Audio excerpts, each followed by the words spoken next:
될지어다. 아멘. 자, 오늘 우리 비밀이라는 말씀의 제목을 가지고 함께 말씀을 나누도록 하겠습니다. 저희가 오늘 읽었던 이 누가복음 8장에 있는 말씀은 자주 들으셨을 거예요. 그죠? 뭐 주일학교에서도 많이 들으셨을 것이고 주일학교 찬양으로도 많이 했습니다. 그죠? 뭐 30배, 60배, 100배, 열매매 저요. 기억나시는지 모르겠습니다. 네, 많이 했습니다. 많이 했고요. 요 말씀은 마태복음에도 있고 마가복음에도 있어요. 그래서 누가복음 말씀만을 좀 보면은 조금 내용이 좀 빈약하다 생각이 들 수 있습니다. 그런데 마태복음 13장에 있는 말씀하고 마가복음 4장에 있는 말씀이 똑같은 장면이 나오거든요. 거기에 살을 조금씩 붙여보면 조금 더 풍성한 얘기가 될 거라고 저는 생각이 듭니다. 뭐 이런 비유도 있어요. 뭐 대표적으로 지금 여기서는 저희가 읽었던 말씀대로 좋은 땅에 떨어짐에 나서 100배의 결실을 하였느니라 누가복음은 이렇게 기록이 되어 있거든요. 근데 마태복음하고 마가복음엔 각각 씨앗들이, 새싹들이 30배, 60배, 100배를 맺었더라 이렇게 되어 있어요. 그러니까 조금의 내용이 달라요. 그래서 세 개에 있는 말씀을 조금 더 이렇게 교차해서 보면 조금 더 이렇게 풍성한 얘기가 될 거라고 저는 생각이 듭니다. 자, 그런데 이 말씀은요, 저희 제목대로 비밀이에요. 비밀로 이루어진 비유예요. 그냥 비유가 아니고 비밀을 담고 있는 비유예요. 근데 그 비밀을 누가 얘기하고 있냐면 예수님께서 말씀하고 계십니다. 이 비밀을 예수님께서 말씀하고 계시는데 비밀을 듣는 자들은 비밀 때문에 특별한 존재가 되겠죠. 예수님께서 왜 굳이 제자들에게 이 비밀을 비유로 말씀하셨을까라는 말씀을 보면은 우리 마태복음에 여기서 조금 살붙일 만한 말씀이 있어요. 우리 마태복음 말씀을 좀 보시면 이렇게 기록이 되어 있습니다. 마태복음 13장 16절에 이런 말씀이 있어요. 너희 눈은 봄으로 너희 귀는 들음으로 복이 있도다 이렇게 말씀이 있어요. 그러니까 다시 말해서 예수님께서 비유로 말씀하시면서 비밀을 말씀하신 이유는 이 말씀을 통해서 듣고 보는 것으로 모든 성도가 함께 복 가운데 있게 하기 위한 예수님의 그 깊은 뜻이 있는 겁니다. 그냥 재미삼아 이해하기 쉽게 비유로 얘기하고 이게 아니고요. 이 비유를 통해서 성도들에게 이 들음과 봄을 통해 너희가 받은 복을 깨닫게 한다라는 그 목적이 있는 거예요. 근데 여기서 이제 복을 이제 잘못 생각하시면 안 되는데 우리 요 말씀 아까 제가 초반에 말씀을 드렸듯이 30배, 60배, 100배 요 얘기를 하고 나면 저희가 우리 삶의 목적이 30배와 60배와 100배 쪽에 가 있는 경우가 좀 많아요. 요 말씀을 요즘은 이렇게 많이들 안 하시겠지만 저희 옛날에는 이랬어요. 우리 그 마음밭을 깨끗이 해서 30배 열매도 맺어야 되고 60배도 맺어야 되고 100배를 맺어야 되고 저도 유치부 할 때 이랬거든요. 여러분 60배 할래요? 30배 할래요? 100배 할래요? 뭐 이런 거 했어요. 많이 가지면 다 좋다고 생각을 하면서 이 얘기를 했거든요. 근데 이 말씀은 그 복이 있도다가 남들보다 더 많은 배수를 갖기 위한 게 아니라는 걸 오늘 말씀을 통해서 계속 알았으면 좋겠습니다. 그러면 예수님께서 말씀하시는 요 비유에 대해서 저희가 기억하는 좀 셈치고 한번 얘기를 나눠보도록 하죠. 자, 농부가 이제 씨를 뿌리러 왔어요. 그죠? 농부가 이제 씨를 뿌리러 왔는데 농부가 씨를 당시 어떻게 뿌렸냐고 한다면 저는 농사를 지어본 적이 없습니다만 그 당시에는 씨를 이렇게 흩어 뿌렸대요. 흩어 뿌려가지고 이제 그림으로 보면은 뭐 이런 그림도 있답니다. 이렇게 산 비탈 쪽에 올라가서 높은 데서 이렇게 바람 따라 쭉 뿌리면 이렇게 막 흙이 이렇게 날아가서 나중에 이렇게 흙을 막 섞어서 심었다라는 얘기도 있어요. 결국 다시 말하면 씨를 그냥 막 흩어 뿌렸다는 얘기예요. 이제 농부가 씨를 뿌리고 이제 흩어 뿌리다 보니까 무슨 일이 벌어졌느냐?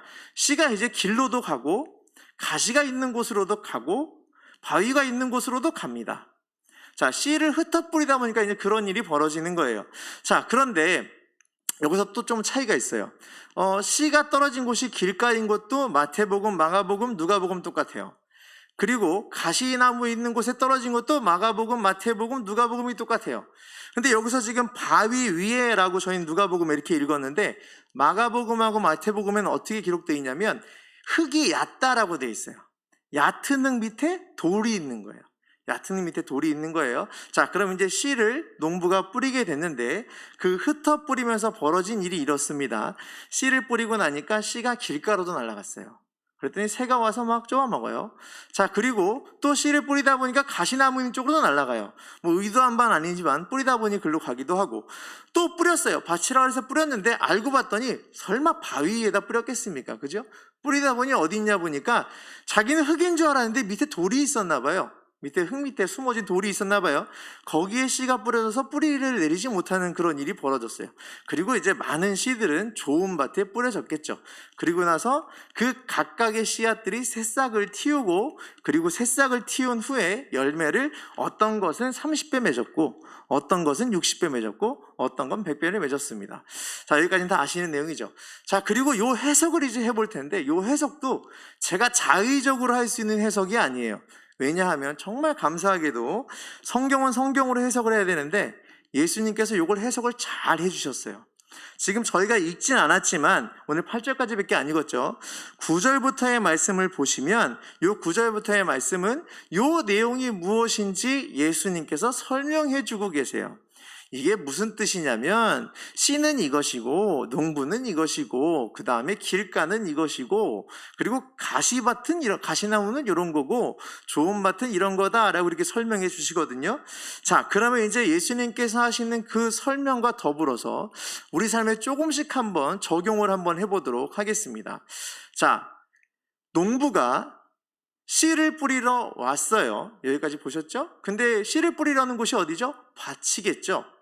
자, 그런데 이 밭을 길을 의도해서 만든 밭이 아니에요. 지금 저희가 생각을 해보시면 이 밭이라는 걸 상상을 해보시잖아요. 그럼 마음속에 요만한 이렇게 땅을 이렇게 경작을 해가지고 옆에 논두렁 같이 만들어 놓고 이 개념이 아니에요. 농부는 지금 온전한 밭에다가 뿌리고 있는 거예요. 그곳에 길을 굳이 만들 필요가 없어요. 좀 이따 말씀 끝까지 보시면 아시겠지만 굳이 길을 만들 필요가 없어요. 그저 씨앗을 뿌리려 하는 곳은 어디였냐면 바로 밭 자체 100% 그냥 밭이에요. 길이라는 걸 딱히 농부가 만들지 않아요. 자, 농부가 뿌렸던 씨앗 그리고 농부, 우리 씨앗에 대해서 얘기를 해보면 이래요. 씨앗은 천국 말씀이에요. 씨앗은 천국 말씀이고 그리고 씨를 뿌리는 분은 농부는 예수님이에요. 예수님께서 농부로서 씨를 뿌리러 왔습니다. 어디에? 밭에. 근데 그 밭은 100% 밭이지 길이 굳이 존재하지 않아도 될 밭이에요. 여러분들 멀쩡한 밭에다가 길을 만드시겠어요? 안 만들어요. 조금이라도 한 평이라도 더 이렇게 농사를 지어야지 굳이 내가 거기에 왜 길을 만듭니까? 자, 이걸 우리 삶에 이렇게 적용했으면 좋겠어요. 이 말씀을 보면서 저는 약간 이 생각이 들었어요. 내가 하나님의 천국 말씀이 심겨질 그 씨앗 자리에 내가 길을 낸 건 아닌가? 하나님께서는 밭으로 쓰시고자 했는데 왜 길이 나 있지? 저만 궁금할 수도 있습니다. 근데 저는 궁금했어요. 나는 분명히 밭이거든요. 하나님이 천국 씨앗을 심어주실 그 씨앗을 뿌릴 농부이신 예수께서 씨앗을 뿌릴 밭이에요. 근데 왜 길이 나와요? 제가 제 마음대로 용도를 바꿨어요. 씨앗이 심기고 열매가 맺혀져야 할 자리에 길이 나 있어요. 농부는 밭에다가 씨를 왜 심을까요? 열매를 맺으려고. 하나님 우리 마음속에 천국 씨앗을 왜 심으실까요? 하나님이 원하시는 열매를 이루시기 위해. 하나님의 사용하는 밭을 위해서 그 밭을 가꾸시고 경작하신 것뿐인데 거기에 제가 길을 만들었어요. 하나님이 원하는 용도가 아니라 제가 원하는 용도를 만들어 버렸어요. 그러니까 말씀이 심기지 않는 거예요. 자, 이렇게 예를 들으시면 됩니다. 우리는 하나님의 도구인가요? 세상의 도구인가요? 하나님의 도구예요. 길은 누가 만들죠? 필요에 의한 사람이 만들어요.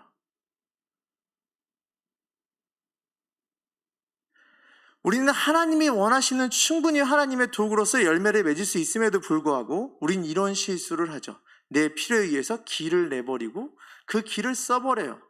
우리는 이걸 이렇게 씁니다. 많이. 세상의 도구로 내 용도를 마음대로 바꿔버려요. 하나님의 도구로서 열매를 맺어야 될 존재인데 우리는 세상의 도구로 나를 써버려요. 여러분 교육인적 자원부라고 혹시 아십니까? 교육인적 자원부. 아직도 있는 이게 그 부처예요. 우리나라에 있는. 교육인적 자원부는 들으시면서 어떻게 좀 많이 괜찮으십니까? 저는 굉장히 불쾌한 말이라고 생각이 들어요. 교육인적 자원, 사람이 자원인가요? 사람은 자원이 아니에요. 우리가 어디서 쓰임받길 목적으로 만든 게 교육인적 자원이에요. 세상의 어느 것에서 한 필요한 도구로 잘 쓰임받기 위해서 교육한다는 의미가 교육인적 자원이에요. 저는 그 말이 굉장히 불쾌해요. 나를 세상의 부품으로 만들어요. 근데 중요한 건 제가 말씀드렸죠. 하나님의 용도가 아니라 내 용도로 바꾼다고. 세상 사람들이 원하는 거 저를 보면서 그래 너는 말씀이 심기고 천국 말씀이 심겨서 하나님 나라에 좋은 열매를 맺는 사람이 되길 원한다라고 저를 보고 있을까요? 아니면 너 거기서 교회에서 그러면 안 돼. 나와서 세상의 도구로 잘 써야지. 여기 톱니바퀴 부족하니까 일로 와. 너는 인적 자원이니까 빨리 와. 세상에서 말하는 우리를 향한 시선은 후자예요. 그리고 우린 거기에 발맞춰 가요. 하나님이 나를 어떻게 쓰시는지 거기에 마음을 두지도 않아요. 세상이 바라는 대로 열심히 내 용도를 계속 바꿔줘요. 여러분 열심히 12년, 15년 동안 초등학교 때부터 저기 대학교 때까지 공부하면 15년 정도 되거든요. 15년, 16년. 열심히 배워서 3땡 들어가고 S땡 들어가고 대기업 들어가려고 그래요. 대기업 들어가서 무슨 일이 벌어져요? 톱니처럼 돌아가는 역할을 감당해요. 기라성 같은 대기업에 들어가기 위해서 15년을 공부를 해요. 사회에 구조적으로 잘 쓰임받지 못한 사람은 우리 눈으로도 막 그래요. 되게 쓸모없는 사람처럼 비교해요. 그래서 사람들 마음속에 뭐가 있고 성도님들 마음속에 뭐가 있냐면 얘가 세상에 나가서 좋은 도구가 되길 바래요. 좋은 자원이 되길 바래요. 하나님은 우리를 그렇게 쓰지 않으세요. 하나님이 원하시는 하나님의 백성은요, 천국 말씀이 심겨져서 하나님이 원하는 대로 열매 맺는 게 하나님의 목적이에요. 근데 우리의 목적은 세상이 말하는 그대로, 세상의 목적과 바람 그대로 나는 세상의 도구가 되길 바라요. 왜 밭에 길이 있을까요? 내가 내고 싶으니까. 세상의 말이 막 들려오면 우리가 무슨 실수하는지 아십니까? 하나님 말이 안 들려요. 제가 지난주에 우리 다윗부한테 이 말씀을 나눴거든요. 제가 이 얘기를 했어요. 자, 여러분들 세상에서 원하는 걸 다 이루면서 살려고 하고 세상이 여러분들 지켜줄 것 같습니까? 여러분들 세상의 도구로 사는 게 막 다 좋은 것 같습니까? 교회에서 이런 얘기를 무조건 하죠. 그러면 교회에서 저희 같은 목사나 교회 와서 이런 얘기를 해요. 목사님이 세상을 몰라서 그래요. 목사님이 아직 사회를 몰라서 그래요. 왜 고리타분한 얘기 교회에서 이렇게 자꾸 하세요? 그걸 누가 들어줘요? 돈이 얼마나 필요한 줄 아세요? 학벌이 얼마나 필요한 줄 아세요? 좋은 직업이 얼마나 많이 필요한 줄 아세요? 목사님이 교회만 있으니까 그래요. 목사님이 세상을 어떻게 알아요? 세상의 도구가 되는 걸 너무나 당연하게 생각해서 교회에서 말하는 걸 다 튕겨내요. 그럼 그걸 마귀들이 다 집어먹어요. 새들이 집어먹듯이. 우리 마음에 하나도 심기지 않는 땅이 돼버려요. 우리 아이들에게 그런 얘기 했어요. 세상에서 그렇게 말하고 목사인 나를 이렇게 공격을 하면 누군가 성도님들이 나한테 와서 세상을 몰라요 라고 저한테 공격을 하면 저는 이렇게 대꾸해 드릴 거예요. 여러분들은 하나님을 몰라요. 그렇게 말하는 분들은 하나님을 모르는 거예요. 하나님은 나를 뭘로 쓰십니까? 하나님 말씀이 심겨지는 천국 복음이 심겨져서 하나님이 원하는 대로 열매를 맺는 게 하나님의 목적이에요. 근데 우리는 그 말씀이 들리지 않아요. 자, 두 번째. 이제 큰일 났습니다. 비유가 이렇게 많은데 시간이. 자, 그 두 번째 이런 비유가 있죠. 이제 씨를 심었는데 여기선 바위 위에 올라왔다 그러고, 그리고 돌 밑에 다른 마태복음과 마가복음에는 이렇게 돼 있다 그랬어요. 씨앗이 심겨졌는데 흙이 얕고 밑에 돌이 있다.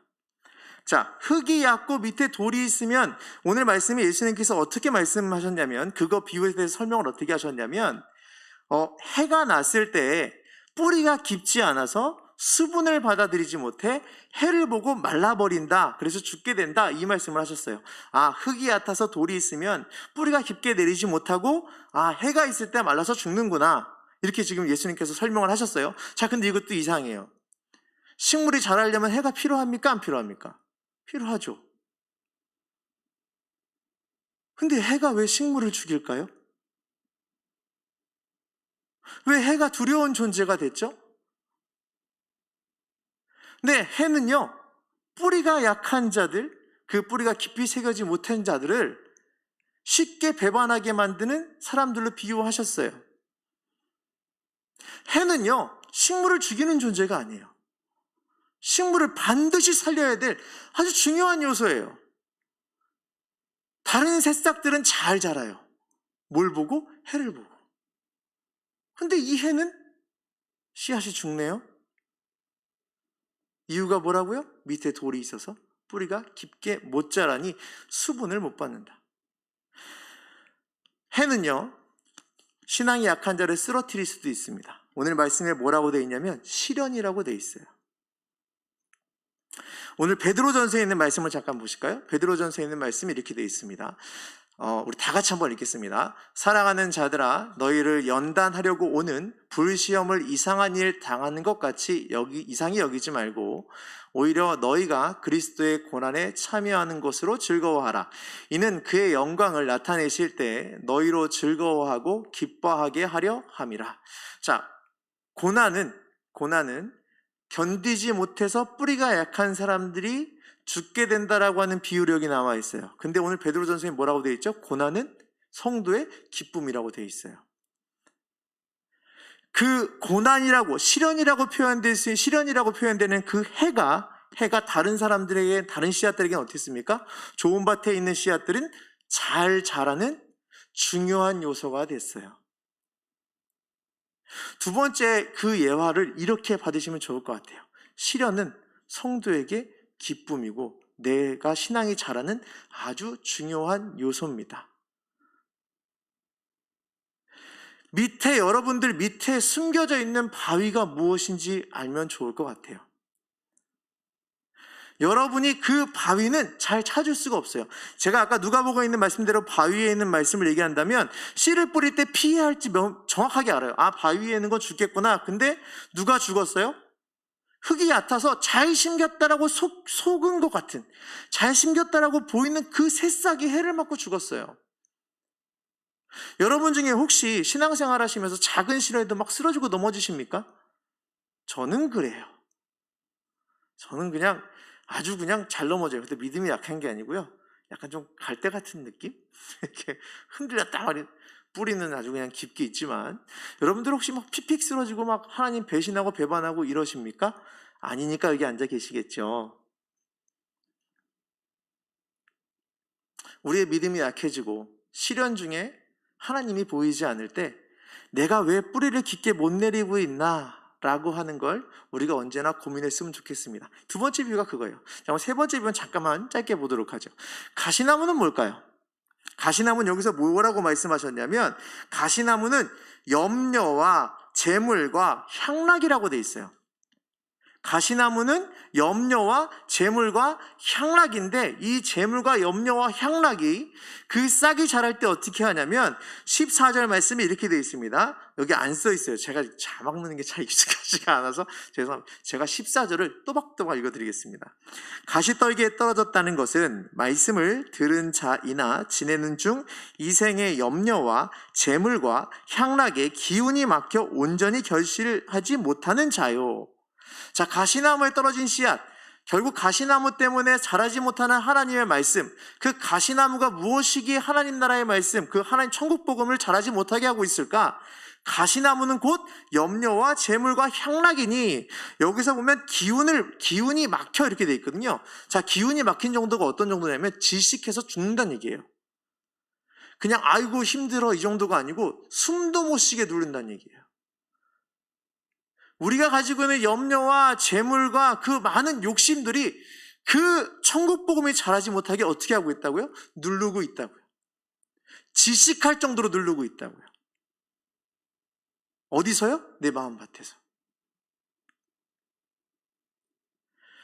자, 우리가 천국 복음을 듣고 하나님 나라의 그 말씀을 들었을 때 잘하지 못하는 이유에 대해 예수님께서는 이렇게 비유로 말씀해 주셨어요. 길가에 있으니까 못 자라. 네가 만든 길이잖니. 너 흙 밑에 있는 돌 때문에 조금만 실현해도 죽는 거야. 욕심이 얼마나 많으면 그 욕심에 질식될 만큼 천국 복음이 자라질 않니? 예수님께서 이렇게 비유로 세 가지 말씀하셨어요. 그리고 나머지 씨앗은 어디 있을까요? 좋은 밭에 있겠죠. 자, 이제 여기서 말씀을 이렇게 한번 정리해 보도록 합니다. 오늘 말씀의 제목이 비밀이었어요. 비밀입니다, 비밀. 처음에 말씀드렸듯이 이상하게 밭에 가시덩굴이 있고 가시나무가 있고 돌이 숨겨져 있고 길이 나 있어요. 첫 번째 비유했던 것처럼 예수님께서는 밭에다가 굳이 길을 만드실 필요가 없어요. 그러면 예수님께서 굳이 왜 밭에다가 가시나무를 그냥 두셨을까요? 왜 돌을 그냥 두셨을까요? 그럼 우리 옛날에 이렇게 말씀 많이 나눴습니다. 자, 그럼 우린 좋은 밭이 되기 위해서 가시나무를 걷어내야 됩니다. 기억나시죠? 우리는 좋은 밭이 되기 위해서 돌을 걷어내야 됩니다. 우린 좋은 밭이 되기 위해서 그 길로 잘못된 거 다 이제 이렇게 다시 섞어가지고 밭을 만들어야 됩니다. 이거 다 기억나시죠? 자, 그런데 씨를 뿌리는 분은 농부고 예수님이세요. 그리고 우리 보고는 밭이래요. 말도 안 되지만 여러분이 밭이라고 한번 생각해 보세요. 여기 막 돌이 박혀 있어요. 돌아 나와라. 그럼 돌이 나와요? 가시나무야 사라져. 그럼 가시나무가 사라질까요? 저는 밭이에요. 내가 내 스스로를 정화할 수 없어요.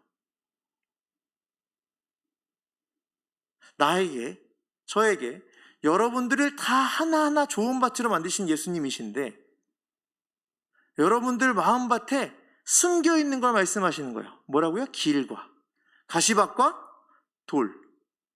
근데 여러분이 스스로 그걸 다 이게 없앨 수 있어요? 못해요. 누가 해야 되죠? 농부이신 예수님.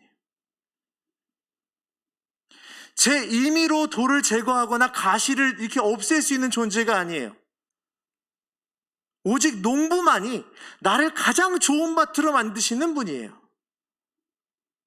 천국 씨앗이 심겨지게 나를 열심히 경작하시는 분은 누구시냐면 예수님이에요. 내가 스스로 깨끗해질 수 없어요. 자, 우리 신앙적으로 한번 생각해 보죠. 그리스도인이 자기의 죄를 깨끗하게 할 수 있습니까? 없어요. 어떤 공로를 깨끗하게 할 수 있습니까? 없어요. 우리 죄를 깨끗게 하실 분은 예수 그리스도밖에 없어요.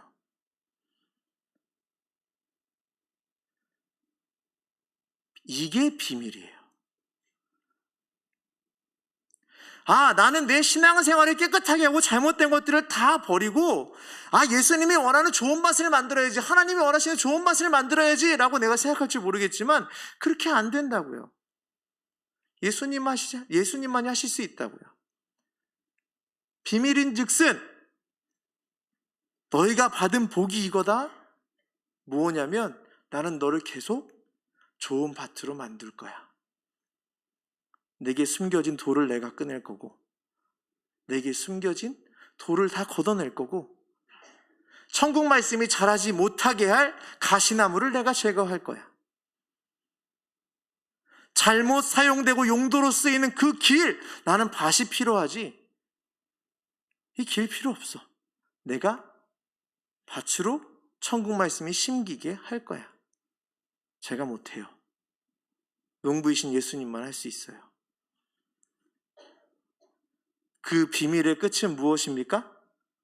하나님이 원하시고 예수님이 원하신 대로 다 경작하고 다 걷어내셔서 심기는 대로, 심기는 족족 30배, 60배, 100배의 열매가 맺어지는 거예요.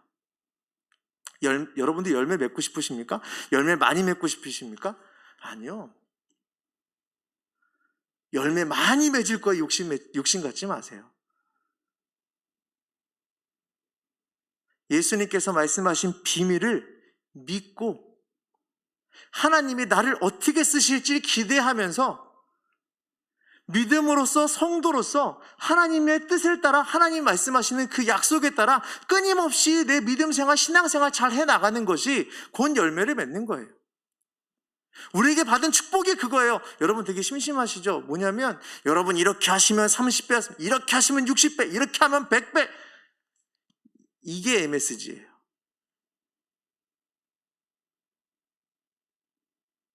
비밀은 어떻게 하면 30배 할까? 어떻게 하면 60배? 이게 비밀이 아니라 내가 하나님의 밭이구나. 나를 얼마나 사랑하시길래 내 안에 돌을 꺼내시려고 십자가에 돌아가시고 내 안에 내 곁에 보이는 그 가시나무를 다 모두 걷어내시기 위해서 그렇게 피를 흘리셨나? 그게 복이고 그게 축복이에요. 이걸 아는 성도가 천국의 비밀을 아는 성도예요.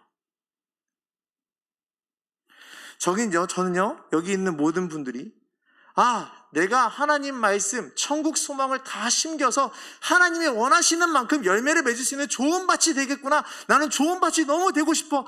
난 하나님 믿습니다. 예수님이 무슨 일을 하시든지 다 믿습니다. 나를 잘 사용하여 주시고 하나님의 밭으로 사용해 주십시오. 라고 그렇게 믿음의 고백을 하는 여러분이 됐으면 좋겠습니다. 전 저 사람보다 더 많이 써주세요. 이게 아니라 온전히 하나님이 원하시는 대로 써줬으면 좋겠습니다.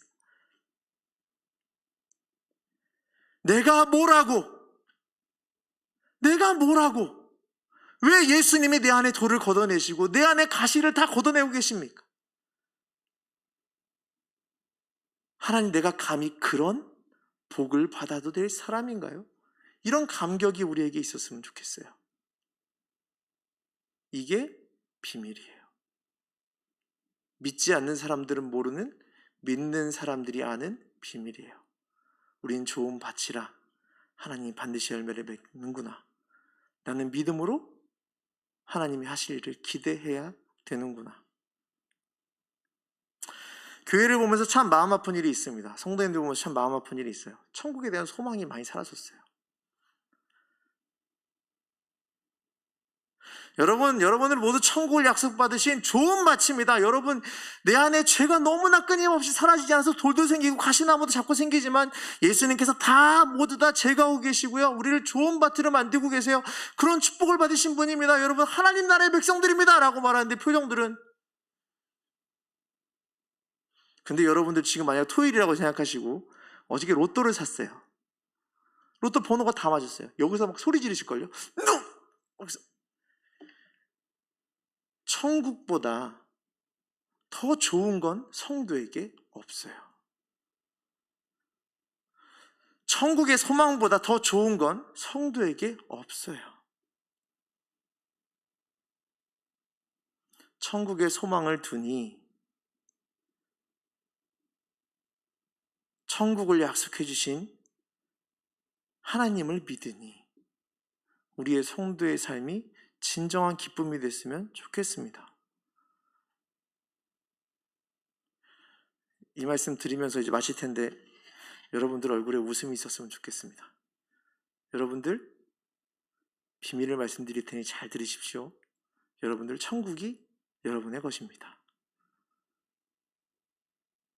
여러분에게 심겨진 천국 복음이 예수님이 만드신 좋은 밭, 여러분들 한 사람 한 사람 때문에 아주 넘치는 열매가 있을 거라 믿습니다.